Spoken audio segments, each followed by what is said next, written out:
I'm so glad to have you here with me today. Follow my story until the end and comment the city you're watching from. I love seeing how our community spans the globe. On my 70th birthday, I stood outside Le Jardin in the pouring rain, watching strangers celebrate inside the French restaurant where my late husband and I had marked every milestone for 42 years. The windows glowed amber against the October dusk, and through the foggy glass I could see families laughing over wine couples leaning close across candlelit tables, a little boy blowing out birthday candles while his grandparents applauded. I wasn't part of that picture anymore.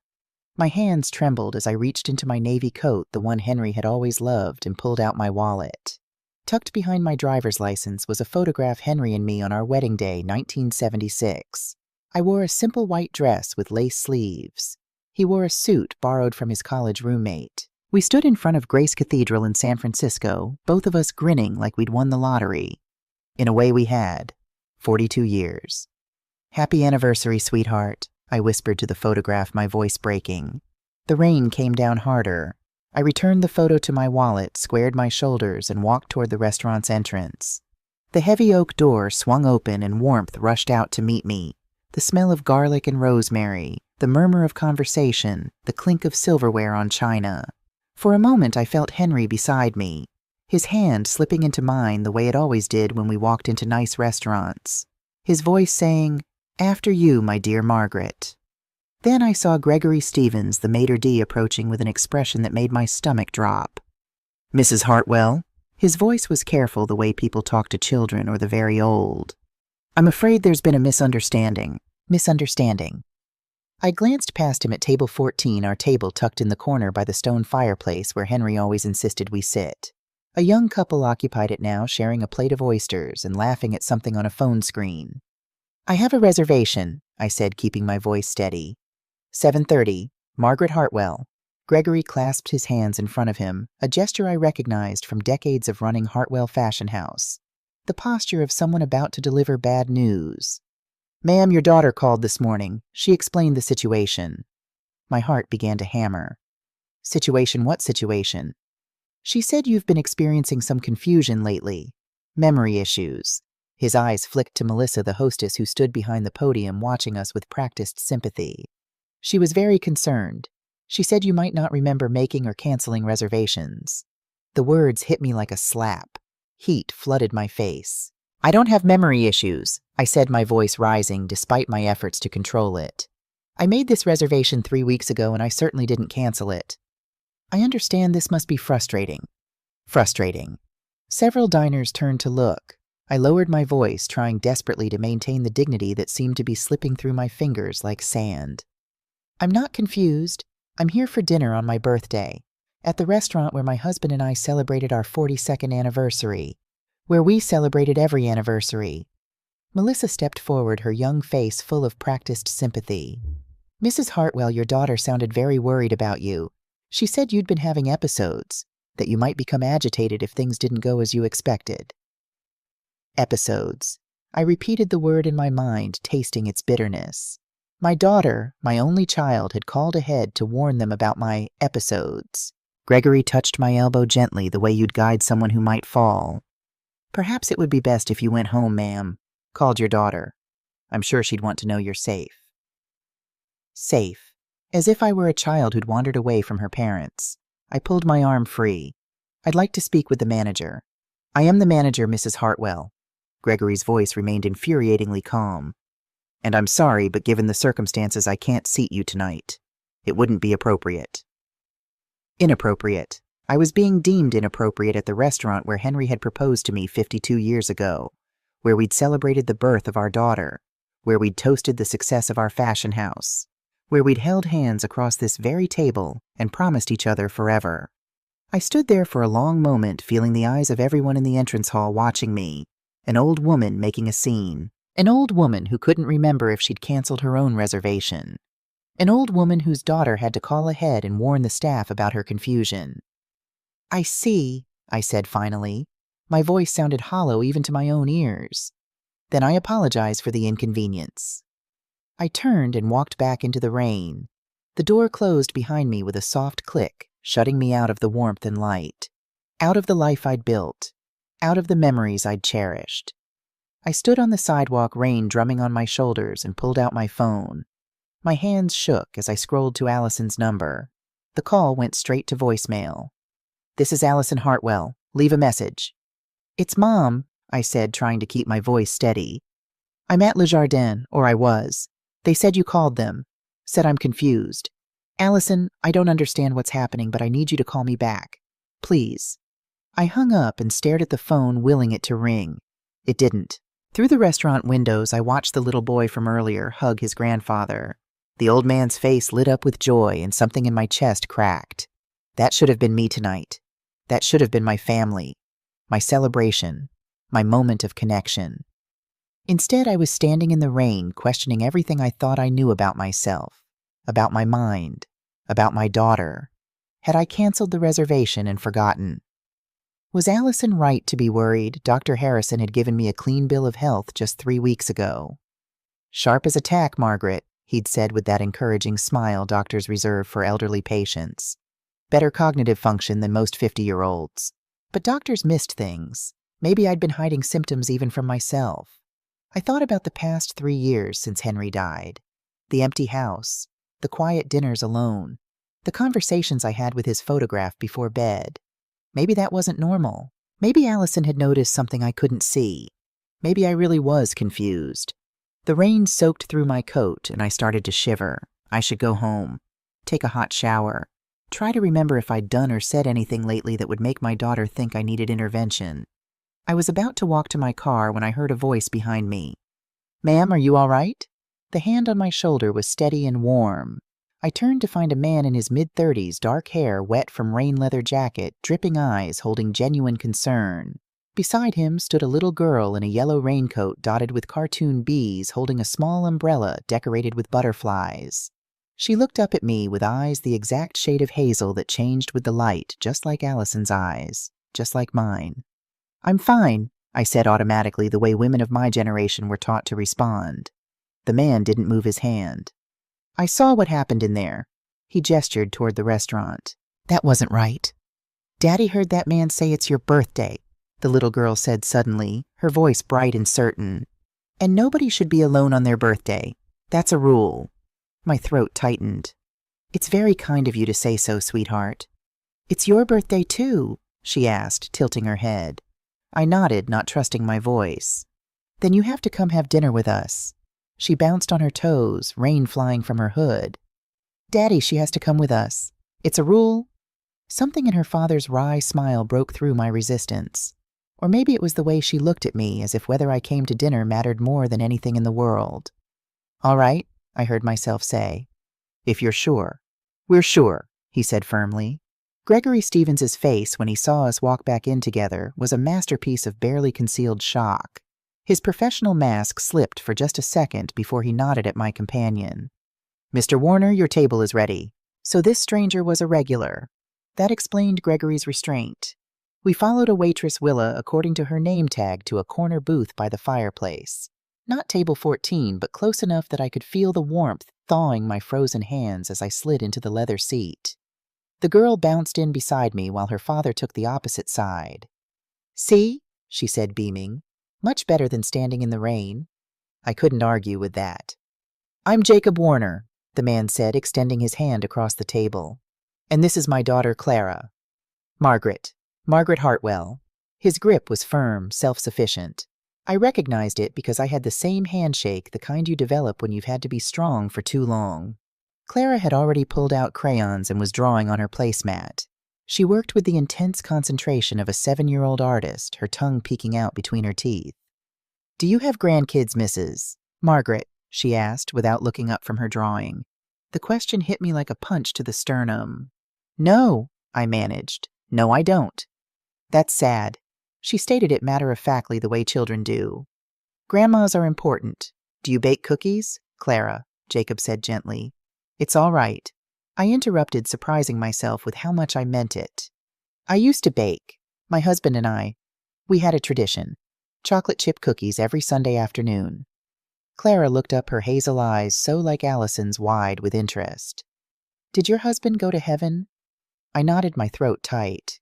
"Yes, 3 years ago." "I'm sorry." she said with such simple sincerity that my eyes stung. Heaven's nice, though. That's where my mama is. Daddy says she's watching over us. I glanced at Jacob, saw the tightness around his eyes, the way his jaw clenched. Clara's mother left when Clara was 2 weeks old, he explained quietly, his voice careful. We haven't heard from her since. 7 years. This man had been raising this bright, compassionate child alone for 7 years. That must be difficult, I said. We manage. His tone made it clear he didn't want to dwell on it. What brings you to Le Jardin tonight, Mrs. Hartwell? I looked down at my wedding ring, the simple gold band Henry had placed on my finger in 1976. My husband and I used to come here for every anniversary, 42 years of celebrations at table 14. I gestured toward where the young couple still sat oblivious to the history soaked into that corner. I thought being here would make me feel closer to him. And instead they turned you away, Jacob said, his jaw tightening. I didn't know how to explain what had happened without sounding like exactly what Gregory and Melissa thought I was, a confused old woman. We ordered dinner, pasta with butter for Clara, steak for Jacob, salmon for me, the dish Henry always ordered for us to share. As the food came and conversation flowed, I found my appetite returning. Jacob told me about his work as a software developer working remotely so he could be home with Clara. Clara chattered about 2nd grade, her teacher Mrs. Morrison, her best friend Sophie, who had a hamster named Cheerio. She had a laugh that reminded me painfully of Allison at that age, bright and uninhibited, the kind that made everyone around her smile. And she had dark hair, almost black, that fell in waves around her face. Just like Allison. I was imagining things, surely. Grief made you see connections that weren't there. But then Clara smiled at something Jacob said, and I saw it again, that particular tilt of her head, the way her nose crinkled the dimple in her left cheek, but not her right. Allison used to smile exactly like that. Mrs. Margaret, Clara's voice pulled me back. I made something for you. She pushed her placemat across the table. On it, drawn in crayon, was a stick figure woman and a stick figure girl holding hands. Above them, in careful letters, Happy Birthday, Grandma Margaret. My vision blurred. I tried to blink the tears away, but they kept coming. Clara, I whispered, this is the best gift anyone's given me in a very long time. You can keep it, she said proudly. I want you to have it. As the meal ended and Willa brought the check which Jacob insisted on paying despite my protests, I felt something I hadn't felt in 3 years. Connected, seen, remembered. These strangers had reminded me that kindness still existed in the world, that not everyone saw me as a confused old woman to be managed and dismissed. Jacob pulled a business card from his wallet. I mean what I said. If you need anything, and I mean anything, please call me. I took the card. Jacob Warner Software Development, followed by a phone number and an email address. Portland, Oregon. Thank you, I said, meaning it with every fiber of my being. Both of you. You've made a difficult night bearable. Clara hugged me fierce and quick, her small arms surprisingly strong. I hope you have lots more birthdays, Grandma Margaret.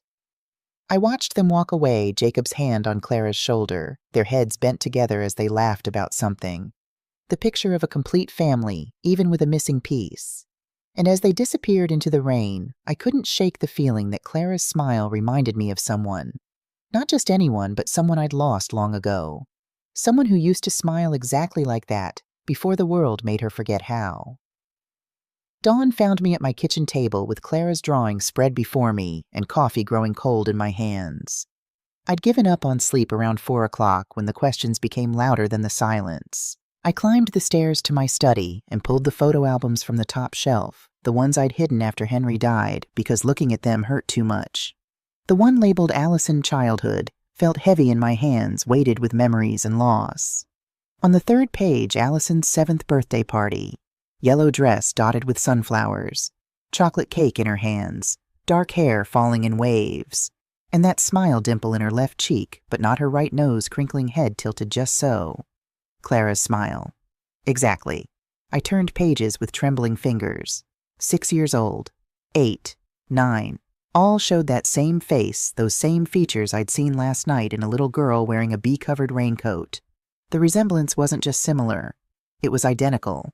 Another photograph stopped my breath, Allison at 7, sitting on my shoulders at a 4th of July parade, completely trusting I'd never let her fall. Her arms wrapped around my head, her laugh caught mid-joy. When had we lost that? When had my daughter stopped looking at me with trust? I knew the answer. The day Henry collapsed in the garden. Massive stroke. Sudden. Mercifully quick. But there was nothing merciful about the hole it left. Henry had been the bridge between Allison and me. Without him, we became strangers speaking different languages. I tried to be strong the way I'd always been strong. I threw myself into running Hartwell Fashion House, managing the grief the only way I knew how, by working until I was too exhausted to feel. Allison moved out 6 months after the funeral. We had dinner once a month, stiff affairs, where we discussed business and weather and everything except what mattered. I told myself she needed space to grieve. But what if I'd been wrong? What if she'd needed me and I'd been too wrapped up in my own pain to see it? My phone buzzed. Jacob's text, "Hope you're feeling better this morning. Clara wanted me to make sure you got home safely." I typed back, "I'm fine. Thank you again." His response came quickly, "Anytime. Clara's already planning your next birthday party." Despite everything, I smiled. Then I pulled up Allison's contact and hit call. Straight to voicemail again. "It's Mom," I said, keeping my voice steady. "We need to talk. Call me back." The doorbell rang before I could say more. Raymond Foster stood on my porch holding a casserole dish. He and his wife Martha had been our neighbors for 20 years, and after Henry died, Martha had made it her mission to keep me fed. "Morning, Margaret." He stepped inside, bringing the smell of autumn leaves and lasagna. "Martha's worried you're not eating enough." We settled at the kitchen table with coffee. Raymond talked about the Seahawks and the weather until he said something that made me freeze. "Allison stopped by yesterday, looking for you." I set down my cup carefully. "She was here around 3. Said she'd been trying to call." He studied me with those sharp eyes that missed nothing. "She seemed worried. Asked if I'd noticed anything off about you lately." Off. The same word Gregory had used. The same implication. "Her word," Raymond continued. "Wanted to know if you'd been forgetful, if you'd said or done anything unusual." He paused. I got the impression she was hoping I'd say something different. The coffee turned to acid in my stomach. "What did you tell her?" "The truth. That you seem sharp as always. That you're managing better than most widows I know." His eyes narrowed. "Margaret, what's going on?" I wanted to tell him everything. About the restaurant, about Clara, about the creeping fear that my daughter was building some kind of case against me. Instead, I said, "If someone wanted to make it look like I was incompetent, what would they need?" Raymond leaned back, his expression going carefully neutral. He'd been a lawyer before retirement. He knew exactly what I was asking. "Medical records," he said slowly. "Testimony from people close to you. Documentation of confusion, memory loss, poor judgment." He fixed me with a hard look. "Your own daughter, Margaret." "Maybe I'm paranoid." "Are you?" I didn't answer. The restaurant incident, the questions to neighbors, the careful construction of a narrative about my declining mental state. It all fit too perfectly. After Raymond left, I pulled out Jacob's business card again. Portland, Oregon. Clara's mother left 7 years ago.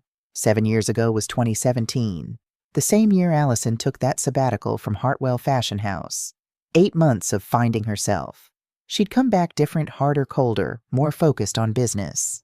What if she hadn't been traveling? What if she'd been in Portland? I opened my laptop and searched Portland, Oregon, mother abandons baby 2017. The third result made my heart stop. Single father raises newborn after mother's disappearance, from the Oregonian, March 2017. The article was short. A young software developer named Jacob Warner, whose girlfriend left 2 weeks after giving birth. The girlfriend's name, Elena Warner, though the reporter noted Warner might not have been her real last name. Elena, not Allison. But the timeline matched. February 2017, when Allison would have been in Portland.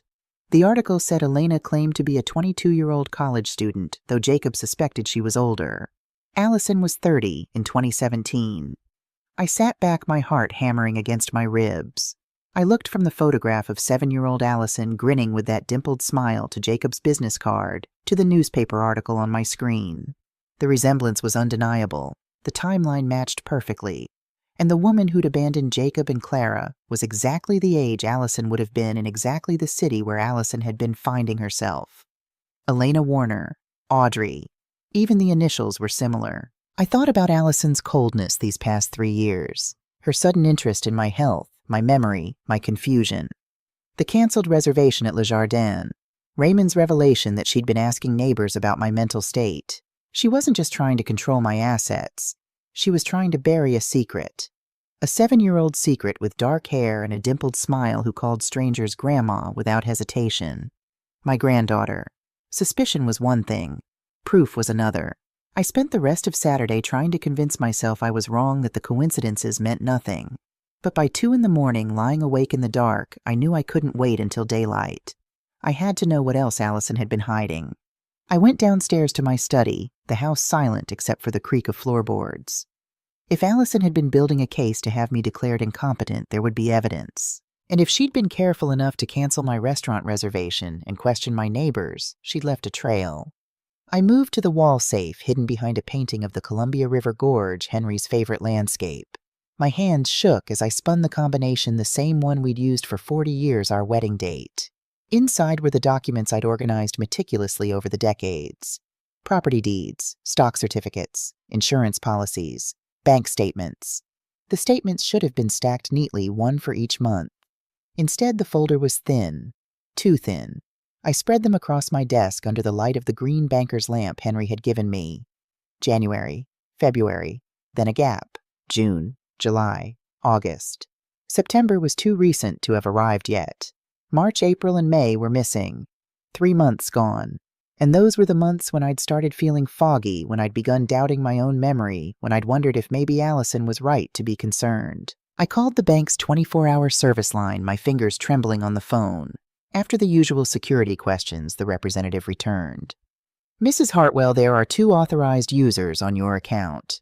Yourself and Allison Hartwell added 6 months ago with full privileges." My stomach dropped. "I didn't authorize that." "Our records show you came into the branch in person, ma'am. Your signature is on file." I hadn't been to the bank in over a year. Not since Henry died, and I'd switched everything to online banking. "Have there been any unusual withdrawals?" I asked, my voice barely steady. A pause. "There have been several transfers to another institution, approximately $85,000 over 4 months. $85,000? My money, taken while I trusted her. I ended the call and sat in the dark, breathing slowly, trying to process what I'd learned. Then I went to the master bathroom, to the medicine cabinet Henry and I had shared. The usual bottles lined the shelves. Blood pressure medication, vitamins, calcium supplements. But pushed to the back, hidden behind the others, was one I didn't recognize. Lorazepam, 2 milligrams. Take 1 tablet as needed for anxiety. The prescription was in my name, filled 2 months ago at a pharmacy I'd never visited. Prescribing physician Dr. Brady Thornton. The bottle was nearly empty. Someone had been taking these pills regularly, but I had never taken a single one. I'd never even seen the bottle before. Then I remembered. 2 months ago, Allison had started bringing dinner twice a week. "You shouldn't eat alone, Mom," she'd said, her voice full of concern. "It's not healthy." Thoughtful meals, careful portions. And after every dinner, I'd felt exhausted, barely able to climb the stairs to bed.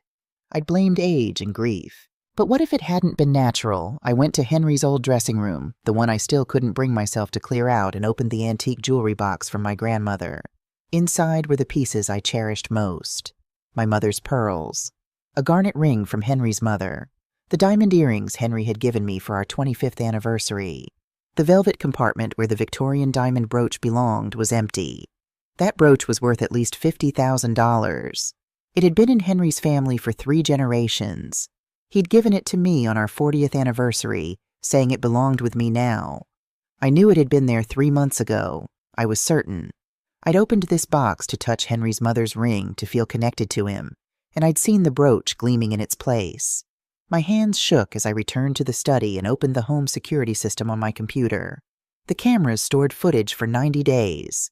I scrolled through the recordings, my heart pounding. 6 weeks ago, 11:22 p.m. The footage jumped to 11:47, 25 minutes missing. 5 weeks ago, 6:43 p.m., 8 minutes gone. 3 weeks ago, 2:17 a.m., 15 minutes erased. Someone had been in my house deleting evidence, and I knew who.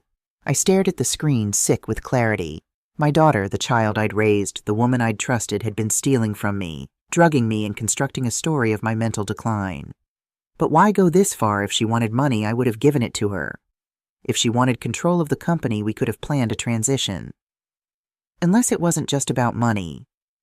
Unless it was about stopping me from asking questions, from discovering what she'd done 7 years ago in Portland, from finding out about Clara. My gaze fell to the wastebasket beside my desk. On top was a document I didn't remember throwing away. Psychiatric evaluation. Confidential patient. Margaret Rose Hartwell. Age 70. Evaluating physician Brady Thornton. MD. I pulled it out with trembling hands. The evaluation was dated 2 weeks ago. According to this document, I had early-stage dementia, exhibited signs of paranoia and confusion, and posed a potential danger to myself. Recommendation: immediate guardianship and placement in memory care facility. I searched the Oregon Medical Board database. No results for Brady Thornton, MD. I called 3 hospitals in Portland. No Dr. Brady Thornton had ever been on staff. The evaluation was a forgery.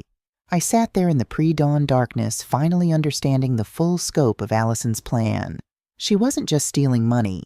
She was building a legal case to have me declared incompetent to take control of everything I owned, to put me somewhere I couldn't interfere. And Clara was the reason. Sweet Clara, who'd called me Grandma Margaret, who'd drawn me that picture, who'd invited a stranger to share her dinner, she was the secret Allison needed buried. Proof of a past she'd erased. A child she'd abandoned. A lie she'd lived for 7 years. If I uncovered the truth, if I connected Elena Warner to Allison Hartwell, everything would collapse. The carefully constructed image of the successful businesswoman, the respectability she'd rebuilt after returning from Portland, the future she'd planned. She needed me silenced, controlled, declared unfit before I could expose it all. My daughter was trying to destroy me. And at last I understood why. The realization settled over me slowly like ice forming on a winter lake. Every doubt I'd brushed aside, every moment I'd laughed at myself for forgetting had been carefully engineered. Allison had layered deception upon deception, trusting that I would question myself before I ever questioned her. Grief had made me vulnerable. Loneliness had made me trusting. She'd used both. What frightened me most wasn't the money or the jewelry. It was how close she'd come to succeeding. Another month and the paperwork would have been filed. My voice dismissed as confusion. My protests labeled as symptoms. My very sanity weaponized against me. I wasn't losing my mind. I was being robbed of it. And now that I knew the truth, I also knew survival depended on patience, evidence, and choosing the right moment to act. By Sunday morning, I'd made my decision. I couldn't do this alone. Whatever Allison was planning, whatever she'd done 7 years ago, Jacob deserved to know the truth. And I needed to know if my suspicions were right. At 9 o'clock, I pulled out the business card he'd given me and dialed before I could second-guess myself. He answered on the 3rd ring. "Hello. Jacob, it's Margaret Hartwell, from the other night." A pause. "Mrs. Hartwell, is everything all right?" "No," I said, and heard how rough my voice sounded. "No, it's not. I need to ask you something about Clara's mother." The silence on the other end stretched so long I thought the call had dropped. "Can we meet in person?" he asked finally. "Yes, please. There's a coffee shop downtown, Riverside Coffee on 3rd Street. 10:30. I'll be there."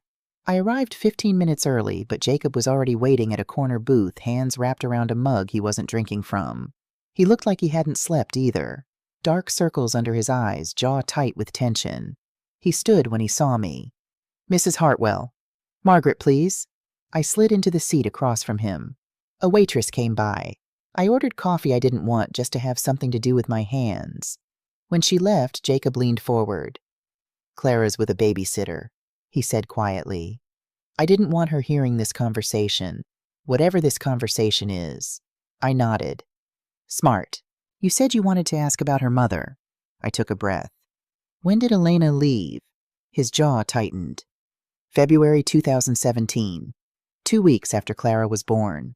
He said it like he'd said it 1,000 times before to doctors and social workers and curious strangers. "Valentine's Day, actually. Clara was born on Valentine's Day. Elena left on the 28th. 2 weeks. She'd stayed with her newborn daughter for exactly 2 weeks, then vanished." Did she ever tell you her full name? I asked. Jacob's eyes narrowed. Elena Warner. At least that's what she said. But I always suspected Warner wasn't her real last name. She was cagey about her past. No family photos, no social media. Always paid cash. I thought maybe she was running from something. An abusive ex, maybe, or family trouble. He paused. Why are you asking? Instead of answering, I pulled out my phone and opened the photo gallery. I'd spent an hour last night selecting the right pictures, recent ones of Allison at company events. Clear shots of her face that couldn't be mistaken. I turned the phone toward Jacob. Do you recognize this woman? He looked down at the screen. For a moment, nothing happened. Then his face went completely white. The mug in his hands trembled, coffee sloshing over the rim onto the table. That's her, he whispered. That's Elena. The words hung in the air between us. The coffee shop noise, the hiss of the espresso machine, the chatter of other customers, the clink of cups faded to nothing. There was only Jacob's stricken face and the photograph of my daughter on the screen between us. That's my daughter, I said. Allison Hartwell. Jacob stood up so fast his chair scraped against the floor. Several people turned to look. He didn't seem to notice. His hands were shaking, and his voice when he spoke was barely controlled. Your daughter. He wasn't asking. He was processing pieces falling into place. Your daughter abandoned Clara. Your daughter is the woman who left my 2-week-old baby in the middle of the night with a goddamn note. I didn't know, I said quickly. I swear to God, Jacob, I had no idea until Friday night. When I saw Clara, when I saw her smile, I stopped, tried to collect myself. Allison disappeared for 8 months in 2016 and 2017. She said she was traveling, finding herself. She came back different, harder, colder, more focused on business. I thought it was grief my husband had died and Allison and I weren't handling it well. Jacob sat back down slowly like his legs wouldn't hold him anymore. She told me she was 22, a student at Portland Community College. We met at a coffee shop near campus. We dated for 6 months before, he gestured vaguely, before Clara. She was 30, I said. In 2016, Allison was 30 years old. Oh, Jesus Christ. Jacob put his head in his hands. I spent 7 years trying to find her. 7 years of Clara asking why her mama didn't love her. 7 years of wondering what I'd done wrong, what I could have said or done differently to make her stay. He looked up at me, his eyes blazing. And she was just, playing house, slumming it with the poor software developer before going back to her real life. I don't know what she was doing, I said honestly. But I'm going to find out. The waitress brought my coffee. Neither of us acknowledged her. When she left, Jacob spoke again, his voice quieter now, but no less intense. Clara is your granddaughter. Yes.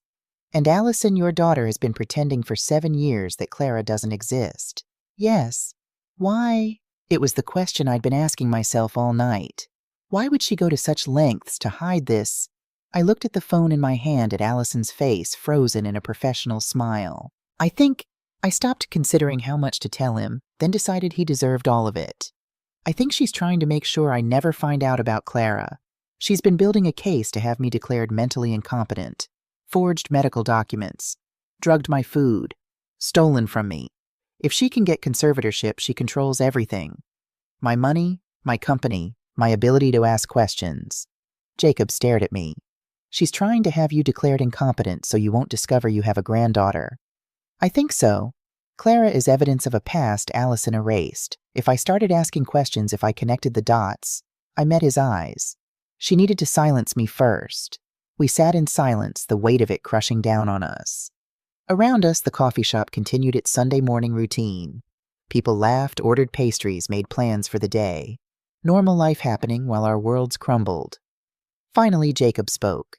His voice was different now, harder determined. If Clara is your granddaughter, then why is your daughter pretending she doesn't exist? It was the question that changed everything. Because now we both knew whatever Allison's reasons for abandoning Clara, they were worth destroying her own mother to keep hidden. We left the coffee shop separately, but an hour later, Jacob was at my front door. He'd dropped Clara with the same babysitter, telling her he had important business to handle. I need to see it, he said without preamble. The evidence, everything you found. I led him to my study where documents from last night were still spread across my desk. Jacob stood in the doorway, taking it all in: the open safe, scattered papers, the prescription bottle, the fake psychiatric evaluation. Then he walked to the desk and started reading. I watched him examine the bank statements with missing months, the lorazepam bottle, the forged evaluation. His jaw clenched tighter with each piece. Finally, he looked up. "She's building a case to prove you're incompetent." "I know. But why go to these lengths?" He gestured at the evidence. "If she wanted money, there are easier ways." "That's what I can't figure out," I admitted. "If she just needed money, I would have given it to her. This is scorched earth." Jacob was quiet, thinking. Then, how much is Hartwell Fashion House worth? Conservatively $15 million, with real estate and investments closer to 20. He let out a low whistle. "And if you were declared incompetent, who gets conservatorship?" "Probably Allison. She's my only child. She already works there. The board knows her.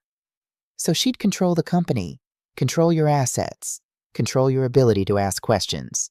He picked up the lorazepam bottle. "And if you're drugged and confused, no one would believe you if you tried to fight it." "And Clara," I said quietly. "Clara is a loose end." His voice went flat fury underneath. "Proof of Allison's past. If you discovered Clara exists, if you started asking questions about where Allison was in 2017, she needed me silenced first." We stood in silence, the weight of understanding settling over us like a shroud. "We need proof," I said finally. "Real proof that Clara is my granddaughter. Something that would hold up legally." "DNA test," Jacob said immediately. "Can you get a sample hair from her brush?" "I can do that. I'll find a private lab, somewhere discreet." "And if the test confirms it," Jacob asked, "what then?" "Then we figure out how to stop Allison and protect Clara." Jacob extended his hand. "Partners." I took it, feeling the strength in his grip. "Partners." We stood there, two strangers, 48 hours ago, now bound by a little girl with dark hair and a dimpled smile, and a woman who'd betrayed us both. Then Jacob cleared his throat. "There's something else you should know." I waited. "That night at the restaurant when I invited you to join us." He paused. "That wasn't a coincidence." My stomach tightened. "What do you mean?" "I've been looking for Elena for 7 years. About 3 months ago, I was doing another search online. I found a business article about Hartwell Fashion House. There was a photo of the leadership team." He met my eyes. "And I saw Elena, except the caption said Allison Hartwell, Vice President of Operations." My breath caught. "So you've known." I started digging, found more photos, the company website, LinkedIn profiles. He gestured at me. "Found you." And Elena Allison had kept one photo in her Portland apartment. An old picture from a company picnic, I think. You and a teenage girl. I didn't think much of it then. But when I saw you on the Hartwell Fashion House website, I recognized you. I stared at him. "You've been watching me." "For 3 months, trying to figure out how to approach you without sounding crazy." What was I supposed to say? "Your daughter might be my missing ex-girlfriend who abandoned our baby." He laughed without humor. "Then I saw what happened at the restaurant, saw them turn you away, and I thought maybe you needed to know the truth as much as I did." I should have been angry. He'd manipulated me, used my pain as an opening, but all I felt was relief. "You spent 7 years searching," I said, "for Clara's sake, so she'd know her mother didn't disappear for no reason." "So she'd have answers," Jacob corrected. "So when she got old enough to ask why her mama left, I could tell her something beyond 'I don't know.'" I looked at this man who'd become an ally in 48 hours and realized Allison had miscalculated badly, because now there were 2 of us. 2 people who knew what she'd done, 2 people determined to protect Clara, and 2 people who wouldn't stop until we had the truth. "We should get started on that DNA test," I said. Jacob nodded. "I'll get Clara's sample tonight, hair from her brush, maybe a toothbrush if I can manage it without her noticing. I'll make calls tomorrow, find a lab that can do this quickly and discreetly." He headed for the door, then stopped and turned back. "Margaret." "Yes." "Whatever happens next, Clara comes first. No matter what we find out, no matter what Allison's done, Clara's safety comes first." "Agreed." After he left, I stood in my study looking at the evidence spread across my desk. The fake evaluation, the drugged medication, the stolen money. My daughter had orchestrated all of this to protect a secret she'd buried 7 years ago. But she'd made one mistake. She'd underestimated what a mother who'd spent 7 years loving the granddaughter she'd abandoned, and a grandmother who'd just discovered that granddaughter existed, would do to protect a little girl with dark hair and a dimpled smile. The email arrived at 7:30 Tuesday morning while I was sitting at my kitchen table with coffee. I couldn't taste and toast I couldn't eat. Subject results. Patient ID number P-2024928 from Dr. Sarah Mitchell, Pacific Northwest Genetics Laboratory. My hand shook as I clicked to open it. The PDF downloaded slowly, or maybe it just felt slow because every second was an eternity. Finally, the document filled my screen. Paternity test results. Confidential alleged grandmother Claire. Child Clara Rose Warner. Date of collection September 29th, 2024. Date of analysis October 1st, 2024. I scrolled down, my heart hammering so hard I could feel it in my throat. Past the technical details about genetic markers and probability calculations, past the laboratory certifications and methodology explanations, to the conclusion at the bottom of the page. Conclusion. Based on the genetic analysis of the submitted samples, the probability that Claire is the biological grandmother of Clara Rose Warner is 99.97%. I sat back in my chair and stared at the screen. 99.97%. Not a possibility. Not a likelihood. A certainty. Clara was my granddaughter. The words blurred as tears filled my eyes. I tried to blink them away, but they kept coming hot and fast.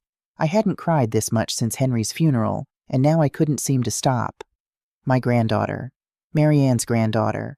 The thought of Henry hit me like a physical blow. I pushed away from the computer and walked to the living room, to the mantel where his photograph still sat in its silver frame. He was smiling at the camera, his hair caught by wind, standing in the garden he'd loved so much. "We have a granddaughter," I whispered to the photograph. "Her name is Clara." I remembered the conversations we'd had late at night when Allison was young. Henry would talk about the future, about grandchildren we'd spoil, holidays we'd host, the family we'd build together across generations. "I hope Allison gives us grandchildren someday," he'd said once, not long before he died. We'd been sitting on the porch watching the sunset. "I want to teach them to fish, to build things. I want to see what kind of mother she'll be." "You will," I'd promised, holding his hand, but that was 3 years ago, and now Henry was gone, and the granddaughter he'd wished for had been alive this whole time, 7 years old, with dark hair and hazel eyes and a smile that could light up a room, and I'd never known she existed. I pulled out my phone and called Jacob. He answered on the first ring. "Did you get the results?" His voice was tight with tension. 99.97%, I said. "Clara is my granddaughter." Silence. Then I heard him exhale a long, shaky breath that might have been a sob. "Jesus," he whispered. "I mean, we knew, but knowing for certain is different." "Yeah." Another pause. "What do we do now?" It was the same question I'd been asking myself for the past 10 minutes. We need to figure out why Allison abandoned Clara, and what she's planning now that might connect to it. Do you think she knows we're investigating? I don't know, but we need to be careful. If she realizes we've made the connection— I didn't finish the sentence. We both knew what Allison was capable of. "Should we tell Clara?" Jacob asked quietly. "That you're her grandmother?" The question made my chest ache. I wanted to say yes. Wanted to tell that beautiful little girl that she had family beyond Jacob. That she wasn't just the daughter of a mother who'd abandoned her. That she was my granddaughter. Henry's legacy. Part of a family that would love her unconditionally. But I couldn't. Not yet. "She's 7 years old," I said carefully. "And she's already been through so much. If we tell her now before we know what Allison's planning, before we can protect her—" I stopped, swallowed hard. "Let's keep her safe first. Then we'll figure out how to tell her the truth." "You're right," Jacob said, his voice rough. "God, I hate that you're right. But you are." "Did you send me the scan of Clara's birth certificate?" "Check your email. Sent it this morning." I pulled up my inbox on the computer. There it was, another PDF attachment. I opened it. Certificate of live birth. State of Oregon, child's name. Clara Rose Warner. Date of birth. February 14th, 2017.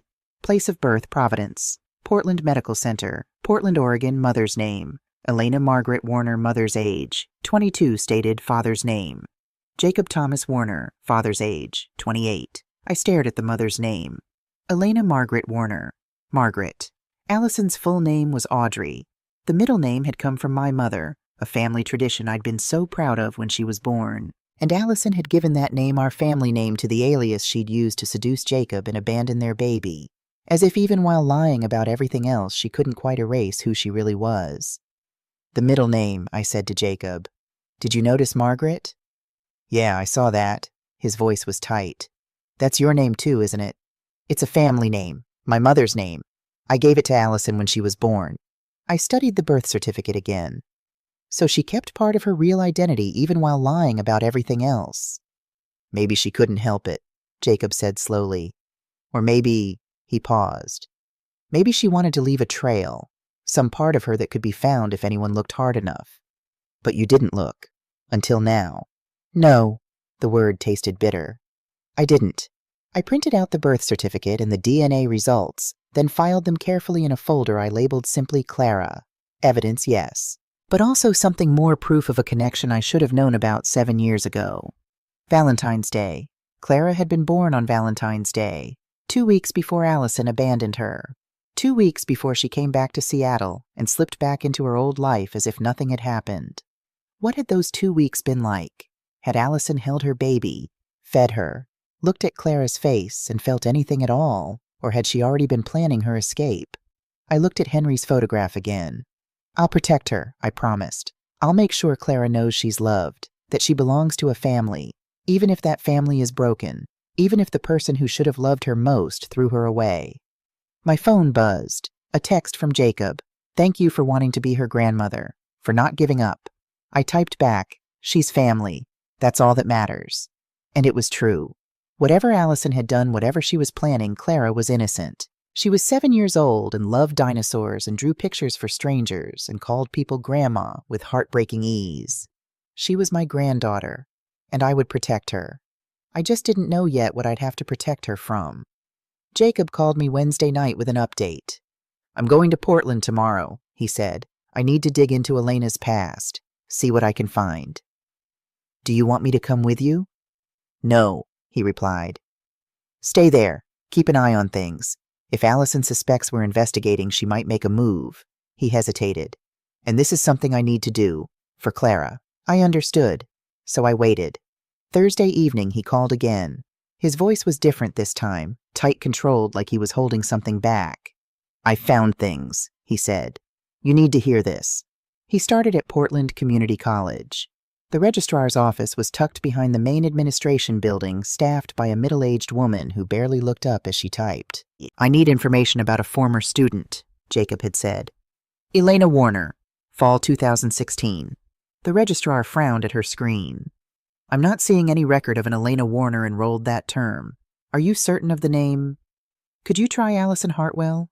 Her fingers paused, then resumed typing. Yes, Allison Hartwell. She audited 2 courses in fall 2016. Psychology 101 and creative writing, not degree-seeking. Something clicked for Jacob. Elena hadn't truly existed as a student. She'd created just enough of a presence to seem legitimate, but not enough to leave a real trail. Can I contact the instructors? He'd asked. The registrar hesitated, then nodded. Psychology was taught by Professor Linda Anderson. She's still here. Professor Anderson's office was cluttered with books and papers, the comfortable chaos of someone who'd been teaching for decades. She studied Jacob carefully when he mentioned Allison. I remember her, she said, quiet, sat in the back, rarely spoke. But her written work was excellent, insightful, mature beyond her stated age. She paused. She dropped the class after midterms. That surprised me. I thought she was doing well. Did she explain why? She said she was pregnant, said she needed to focus on that. Professor Anderson tilted her head, studying him. You're the father. Jacob nodded. She told me she was 22, the professor said softly. I thought she was handling things remarkably well for someone so young. She was 30, Jacob said. Professor Anderson's expression shifted surprise, then sadness. Then I'm sorry. For you and for the child. From the college, Jacob drove to the southeast Portland apartment where Elena had lived. The building was older, paint peeling, surrounded by a chain-link fence. The landlord, Mrs. Rodriguez, remembered her immediately. "That girl," she said, shaking her head, "vanished in the middle of the night, left most of her things behind.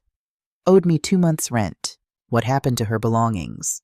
I donated most of it, clothes, furniture, but I kept a few things in storage, thinking maybe she'd come back." She studied Jacob. "You're the baby's father." "Yes." "She hurt you." "Yes." Mrs. Rodriguez led him to a wire storage cage in the basement and pulled out a small cardboard box labeled 3B Warner. "Not much," she said. "But there's this." She handed him a blue spiral notebook. I read it. Jacob told me, his voice strained. I couldn't wait. I sat in my car in the parking lot and read the whole thing. The journal began in September 2016 when Allison first arrived in Portland. She wrote about running away from me, from the company, from expectations she couldn't meet. "I can't breathe in Seattle anymore. Mom's grief is suffocating. The company reminds me of Dad every second. Everyone expects me to be strong, to step up, to fill his shoes. But I'm drowning. I need to disappear. Be someone else. Anyone else." She wrote about meeting Jacob, about lying easily, her age, her background, her life, about creating Elena Warner from nothing. It's so easy to be young again, to pretend I'm 22 with no responsibilities, no past, no dead father and grieving mother. Jacob looks at me like I'm precious, like I matter, not as Henry Hartwell's daughter or the VP of operations. Just me, whoever that is. Then, December 2016, the pregnancy. I'm pregnant. The test is positive. I keep staring at it, waiting to feel something. Joy, terror, but there's just nothing. Emptiness. Jacob is happy. Scared, but happy. He wants to get married. I can't tell him the truth. Can't tell him I'm 30 years old with a life in Seattle I'm supposed to return to. Can't tell him I don't know how to be a mother when I can barely be a person. Jacob's voice cracked as he read me the entry from February 10th, 2017, 4 days before Clara was born. I can't do this. I thought a baby would give me purpose, make me feel real, but all I feel is terror. Mom would disown me if she knew. Not just about the baby, about the lies, the fake name, running away. She expects perfection. She always has. I can't face her disappointment. Better to never tell her. Better to let her believe I'm still the daughter she thinks I am, even if it means abandoning this child, even if it breaks Jacob's heart. I'm a coward. I know that. I just don't know how to be anything else. Jacob paused. I heard him breathing on the other end of the line, trying to compose himself. "There's more," he said. "The final entry. February 27th, the day before she left. I have to go home. Mom called. She sounds worried. Lost. She needs me. And I need to fix this. Bury it. Make sure no one ever finds out about Portland. About Elena Warner. About the baby. If Mom discovers Clara exists, she'll try to fix it. She'll get involved. Everyone will know what I did. That I ran away. That I abandoned my own child. That I'm weak and broken and nothing like the woman she thinks I am. I can't let that happen. So I'm erasing this. Portland. Elena. The baby. None of it ever existed. And if Mom starts asking questions, if she somehow finds out, I'll make sure she can't. Whatever it takes." The words hung in the silence between us. "Whatever it takes," I repeated. She decided then, not just to abandon Clara, but to silence me if I ever discovered the truth. "Yes," Jacob said. "She wrote the blueprint 7 years ago, and she's been following it ever since." I thought of the forged evaluation, the drugged meals, the missing money, the careful construction of my confusion. "She's been planning this for 7 years," I said slowly, "waiting for the moment when I might discover Clara, preparing to destroy me if that moment came.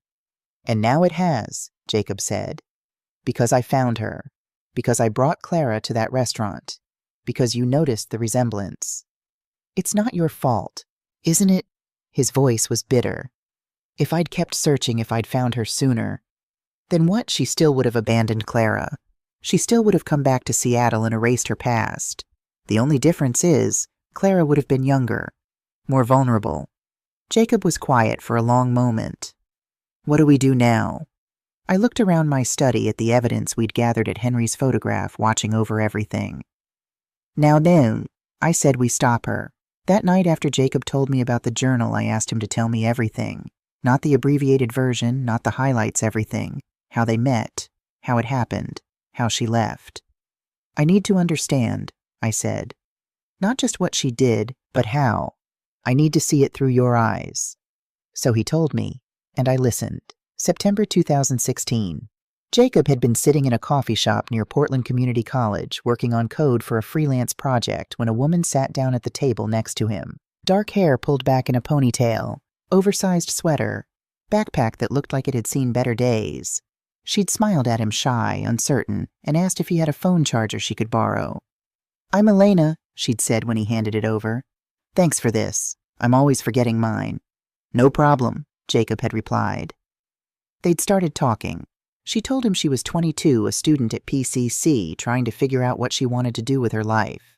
He told her about his work as a software developer, about moving to Portland 2 years earlier for a fresh start. She'd laughed at his jokes, asked questions about his work, seemed genuinely interested in everything he said. "She made me feel seen," Jacob told me, his voice distant with memory. "Like I mattered. I'd been lonely for a long time. And suddenly here was this girl who wanted to know about my day, my thoughts, my dreams." They'd exchanged numbers, started meeting for coffee, then dinner, then more. October 2016. By October, Elena was spending most nights at Jacob's apartment. She'd show up with takeout stay to watch movies, fall asleep on his couch. It felt natural when she started leaving clothes there when she stopped going back to her own place. "I asked her to move in officially," Jacob said. "It seemed crazy we'd only been dating a month, but it felt right." She'd said yes immediately. A week later, he'd proposed. Nothing fancy, just him and her in his apartment, a ring he'd bought from a vintage shop downtown. "I know it's fast," he'd said, "but I love you. I want to build a life with you." She'd looked at the ring for a long moment, her expression unreadable. "I'm not ready," she'd said finally. "I'm sorry, Jacob. It's not you. It's just I'm not ready." He'd been disappointed but understanding. They were young. There was time. 2 weeks after that, she told him she was pregnant. November 2016. The pregnancy terrified her. Jacob could see it in her eyes every time she looked at the positive test. Every time someone mentioned babies or asked when she was due. "I can't tell my family," she'd said one night, curled up on the couch with her arms wrapped around her knees. "Why not?" "They wouldn't understand. My father—" She'd trailed off, shaking her head. "He's very strict, very traditional. If he knew I was pregnant and unmarried, if he knew about you—" "What about me? You're not what he'd want for me." She'd said it apologetically, but the words had stung anyway. Jacob had promised he'd take care of her and the baby, that she didn't need her family's approval, that they'd be okay on their own. She'd nodded, but he could tell she didn't believe him. February 14th, 2017. Clara was born at Providence Portland Medical Center on Valentine's Day. 7 pounds 3 ounces. Dark hair, surprisingly alert eyes. A cry that filled the delivery room. The nurses had placed her on Elena's chest for skin-to-skin contact. Elena had looked down at the baby, her baby, with an expression Jacob couldn't read. Not love, not joy, not even curiosity. Just nothing. "I thought it was shock," Jacob told me, his voice hollow. "Or exhaustion. Labor had been long, 18 hours. I told myself she'd bond with Clara once they got home. Once she'd had time to rest and process everything." But the emptiness in Elena's eyes never went away. For 2 weeks she went through the motions, changed diapers, fed Clara bottles, held her when she cried. But there was no connection, no warmth. She moved like a robot, doing what needed to be done without any emotion behind it. Jacob had called the hospital worried about postpartum depression. They'd scheduled an appointment for the following week. Elena never made it to that appointment. February 28th, 2017. Jacob woke at 3 in the morning to Clara's crying. He'd reached across the bed automatically, expecting to find Elena to take turns soothing their daughter the way they'd been doing for 2 weeks. The bed was empty. He'd gotten up, gone to Clara's crib, picked up his screaming daughter. "Shh, baby. It's okay. Daddy's here." But where was Elena? He'd searched the apartment. Bathroom empty, kitchen empty, living room empty. Her backpack was gone, her jacket, her ID. On the kitchen counter, weighted down by a coffee mug, was a piece of notebook paper torn from a spiral binding. "I'm sorry. I can't do this. Take care of her." That was all. No explanation, no phone number, no forwarding address, just a baby screaming in his arms and a note that changed his life forever. I called her phone, Jacob said, his voice breaking with the memory. Over and over. It went straight to voicemail. I called hospitals, police shelters, filed a missing person report, but she'd left voluntarily and she was an adult, so there wasn't much they could do. He'd sat on the floor of his apartment holding Clara and cried until he had nothing left. I sat across from Jacob in my living room, the story hanging between us like smoke. Outside, darkness had fallen. We'd been talking for hours. The coffee in my mug had gone cold. "You spent 7 years looking for her," I said quietly. "For Clara," he corrected. "So she'd have answers. So when she got old enough to ask why her mother left, I could tell her something beyond, 'I don't know.'" He looked at me, his eyes red-rimmed. "I wanted to understand, and I wanted Clara to know it wasn't her fault, that there was a reason, even if it was a terrible one. And now you have your answer." "Yes." His smile was bitter. "Elena Warner was Allison Hartwell. The woman I loved was a lie. She wasn't 22. She wasn't a student. She wasn't figuring out her life. She was running from it. And when reality caught up when she had a baby, she didn't want and couldn't explain." He gestured helplessly. "She ran again.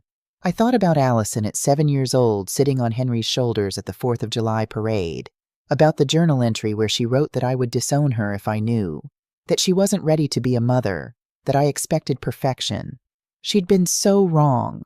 I would never have disowned her. I would have helped, supported, loved her through it. But she'd never given me the chance." "The answer we have," I said slowly, "isn't the one either of us wanted." "No," Jacob agreed. He stood, picked up his jacket.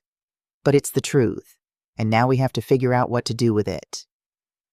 After he left, I sat in the dark and thought about my daughter, about the choices she'd made, the lies she'd told, the people she'd hurt, and I wondered if she'd been capable of abandoning her own newborn baby 7 years ago. What else was she capable of now? 3 days after the DNA confirmation, I drove downtown to Hartwell Fashion House. The building rose 20 stories, all glass and steel, a monument to the success Henry and I had built from nothing over 4 decades. I remembered the pride I'd felt when we first moved into this space, the conviction that I was creating something that would last for generations. Now I wasn't sure of anything. The receptionist looked up as I entered the lobby, her professional smile faltering. "Mrs. Hartwell, we weren't expecting you today." "I'm here to see my daughter." "Of course. Let me just—" "I know where her office is." I walked past the desk before she could call ahead. The elevator ride to the executive floor felt endless.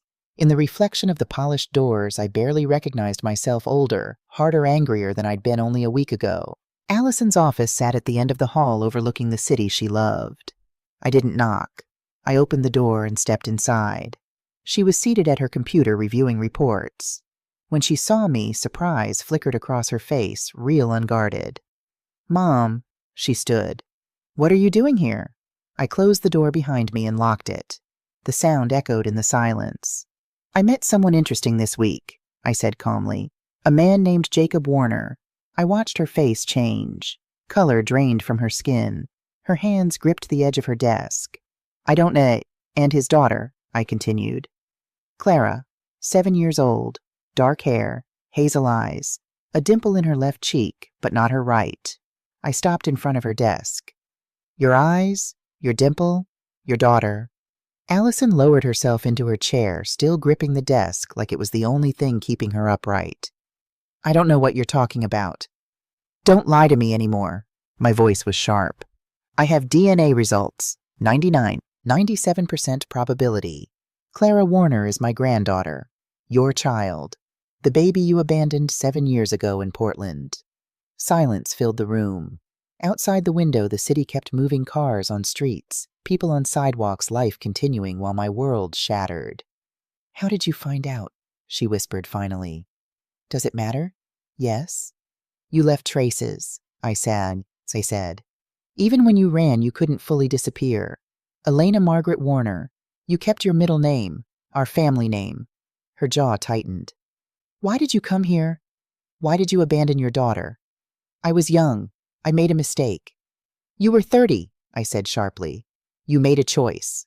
Her voice rose. What was I supposed to do? Come home and admit I'd been living under a fake name, that I'd had a baby with someone I barely knew, that I'd...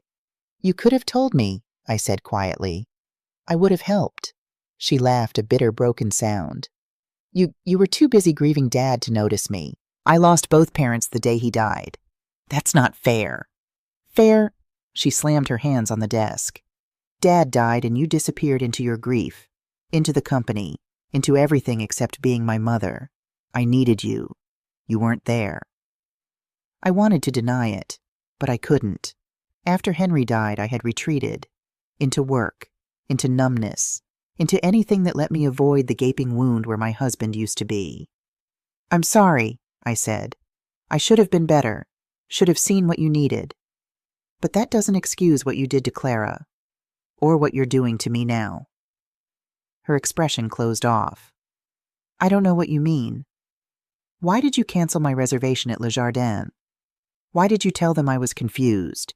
Because you are, she said calmly. You're 70. You forget things. You need help. I'm not forgetting anything. I dropped a folder on her desk. I found the evaluation. Dr. Brady Thornton doesn't exist. You forged it to have me declared incompetent. She stared at the document, then looked up. Her eyes were cold now, calculating. You need to leave. We're not finished. Yes, we are. She lifted her phone. Leave now, or I call security. I looked at my daughter, at the stranger she'd become, and felt something break inside me that I knew would never heal. She's 7 years old, I said softly. Clara is 7. She draws pictures for strangers and calls them Grandma because she's desperate for family. She doesn't know her mother abandoned her. Get out, Allison said. I turned toward the door, my hand on the handle. I thought I knew you. I thought the girl who believed I could fix anything was still there. I shook my head. But she's gone. Allison didn't respond. I left. As I walked down the hall, I heard her door close. Through the glass walls, I saw her pick up her phone, not to call security, but someone else. The look on her face as she spoke made my blood run cold. Whatever was coming next, I had just made it worse. I drove home from the office in a daze, my hands gripping the steering wheel too tightly, my thoughts replaying the confrontation again and again. The look in Allison's eyes when she told me to leave. The cold certainty that she wasn't finished, that she wouldn't back down. The moment I got home, I called Jacob. How did it go? He asked.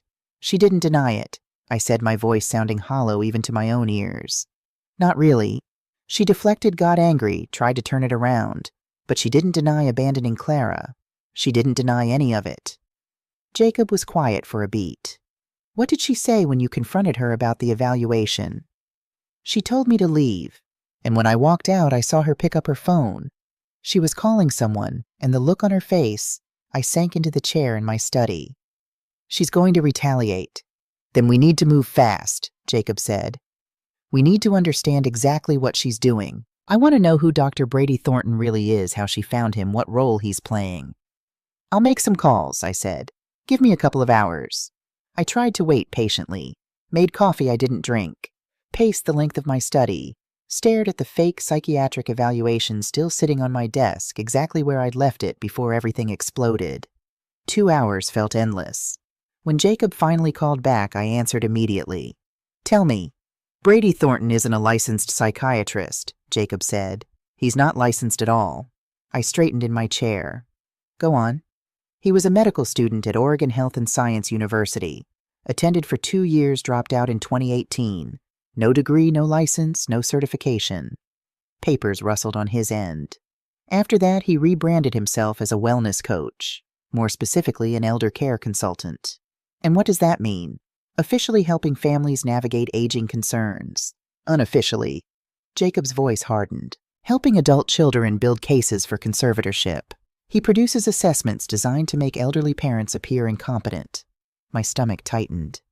The evaluation? Yes. And he's done this before, Margaret. At least 4 documented cases in the last 3 years. In all 4, his evaluations were used to pursue conservatorship. All 4 cases settled quietly. The parents gave up control rather than fight. 4 families, 4 lives dismantled. So he's a scam artist, I said.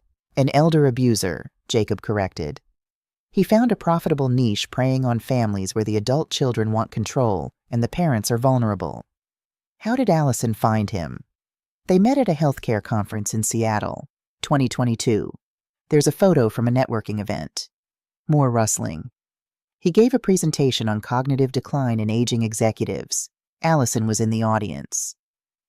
2 years ago, she'd been planning this long before I suspected anything.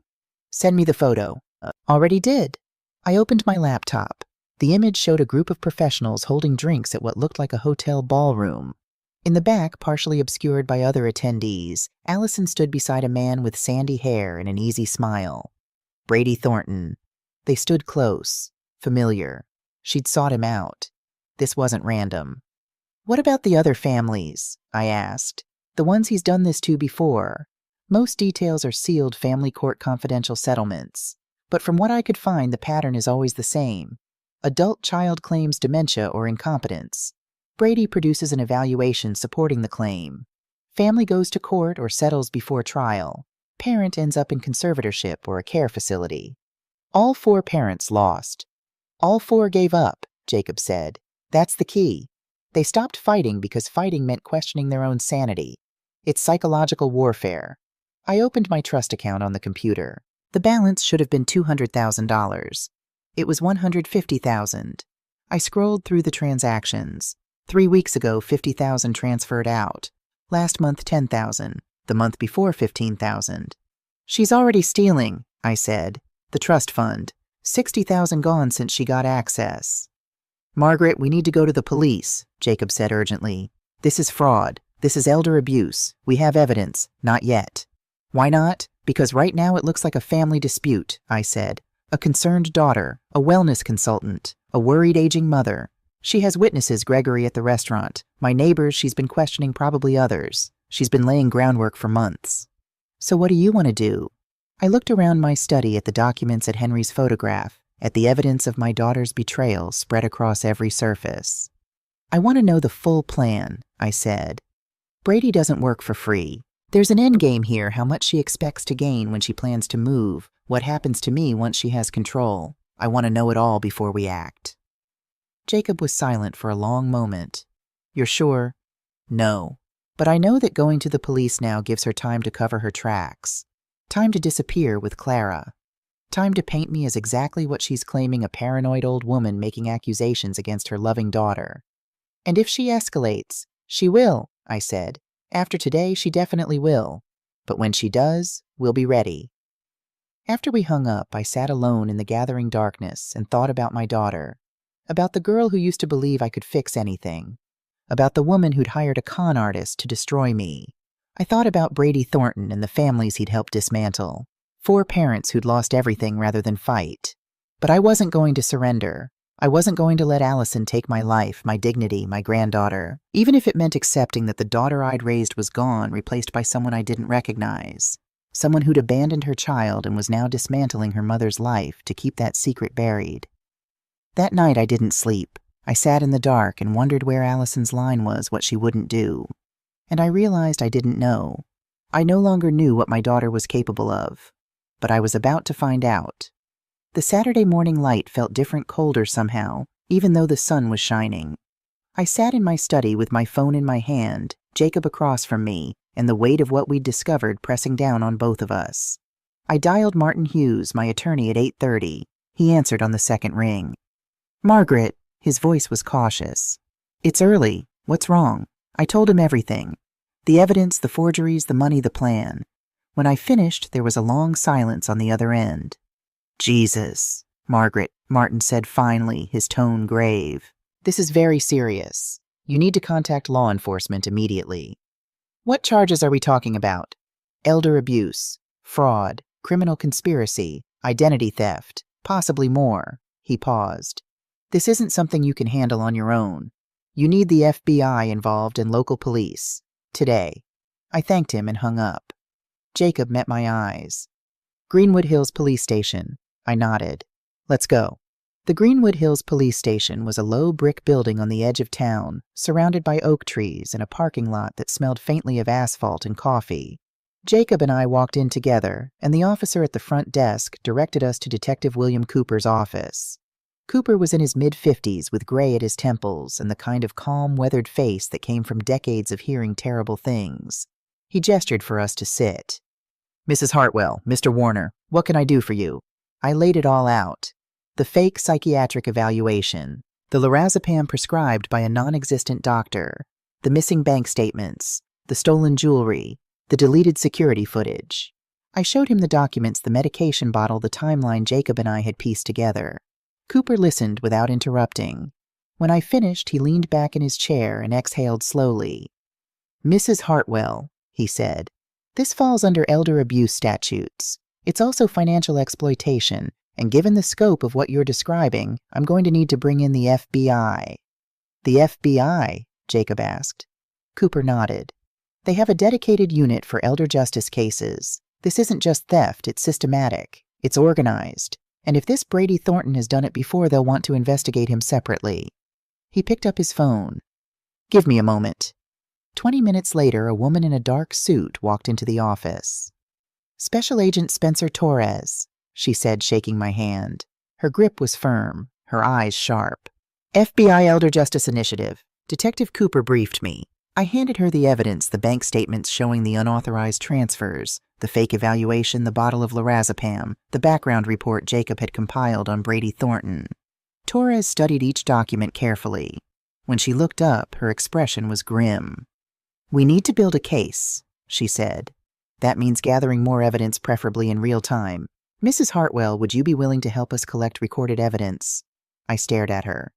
"You want me to record my own daughter?" "If you're willing," Torres said evenly. "We need her to admit what she's doing. A confession on tape would be invaluable. Without it, this becomes a he said, she said situation. With it, we have grounds for immediate arrest and prosecution." The words hit me like a physical blow. I'd known this was coming, but hearing it out loud made it real. Jacob leaned forward. "What about Clara? She's 7 years old. She can't be dragged into this." Torres met his gaze. "We'll protect the child. Our priority is stopping the people doing harm. If Clara is safe with you, we'll make sure she stays that way." "And Brady Thornton?" I asked. Cooper spoke up. "We're already looking into him. If what you've told us is accurate, he's done this before. We'll investigate him separately, build a case against him for the other families as well." Torres pulled out a folder and slid it across the desk. "Here's what I'm proposing. You meet with your daughter again. Somewhere neutral, somewhere we can monitor. You wear a wire. You get her talking. If she admits to any part of this, the forgeries, the medications, the money, we move in." I looked down at the folder. Inside were consent forms, legal disclaimers, instructions for wearing a recording device. "You'd be helping us not just with your case," Torres added, "but potentially with others. People like Brady Thornton prey on vulnerable individuals. If we can tie him to this, we can shut him down. We can prevent him from doing this to other families." Jacob looked at me. "Margaret, you don't have to do this." But I did. I knew I did. "When?" I asked. "As soon as you're ready," Torres said. "We'll set it up, brief you on what to say, monitor everything in real time. You won't be alone." I nodded slowly. "Then let's do it." Cooper stood and shook my hand. "You're doing the right thing, Mrs. Hartwell." Torres handed me a business card. "Call me when you're ready to set up the meeting. We'll take it from there." Jacob and I walked out of the police station into the bright morning sunlight. My hands were shaking. "You okay?" Jacob asked. I wasn't sure how to answer. I felt a strange mixture of relief and dread. Relief that I was no longer facing this alone, that people with authority and resources were finally involved, but also dread, because I knew what came next would tear my family apart forever. "I don't know," I said finally. "But we're doing this for Clara, for Henry's memory, for everyone Allison and Brady have hurt." Jacob nodded. "Then we'll see it through." We climbed into his car. As we drove back toward my house, I couldn't shake the feeling that I'd just crossed a line I could never uncross. The authorities were involved now. There was no going back. And somewhere out there, Allison had no idea what was coming.